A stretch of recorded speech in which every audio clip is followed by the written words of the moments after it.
points, and I think being strong with the ball. We probably had 5 turnovers where they just took the ball out of our hands, which fueled their break. That's a key stat for us. They outscored us 15-6 in transition, and we are the number 1 running team in the league at close to 20. And tonight we never had an opportunity to do that, which really hurt us on that end of the floor. So we'll watch the film, figure out what was behind those 16. But I know for one thing, being ball strong, 2.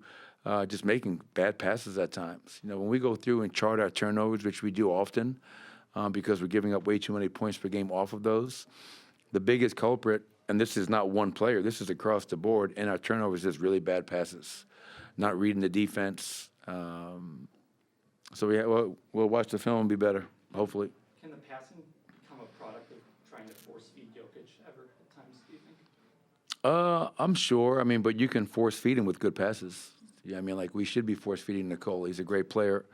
And obviously he was 10 of 19 tonight, missed some easy ones that he usually makes. But I think we can give the ball to our horse with better decision-making, better spacing, better screening to maybe take away from some of those turnovers. But, I felt like we're down 2, I think, when Aaron Gordon went out of the game.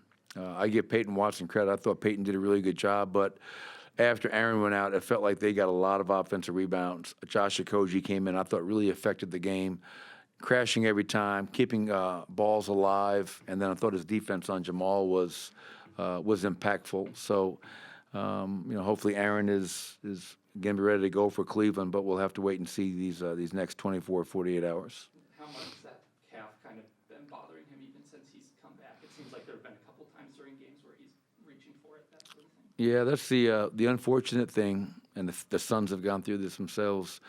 With those soft tissue injuries, they linger. They hang around, and you make one explosive move and you feel it.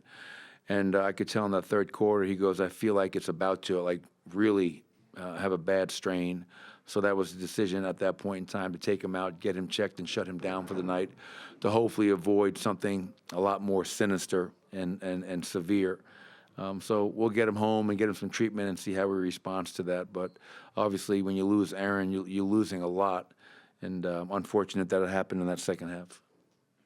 With Jamal, I think he had, I don't know exactly what it was, maybe 10 shots on the night.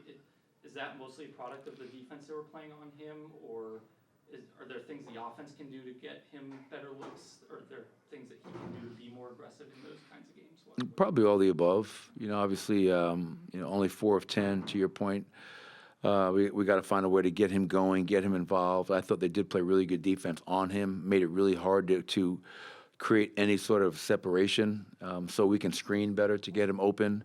We can space the floor better to give him more room to operate and attack, and then he can always help himself. But once again, it just felt like we never got into a rhythm offensively most of the night. It was a weird game. I'd look up when we were down by 2 points, and I'm like, we're not even playing well, and we're still in this game. And then obviously down the stretch, the game got away from us a little bit. So, tough loss. Obviously, tough way to end a Christmas night, but we'll go home and get some rest tomorrow and celebrate with our families because we weren't able to today, and then get ready for a really challenging home back-to-back in Cleveland and Detroit. Thank you, Coach. All right, thanks, everybody. Merry Christmas.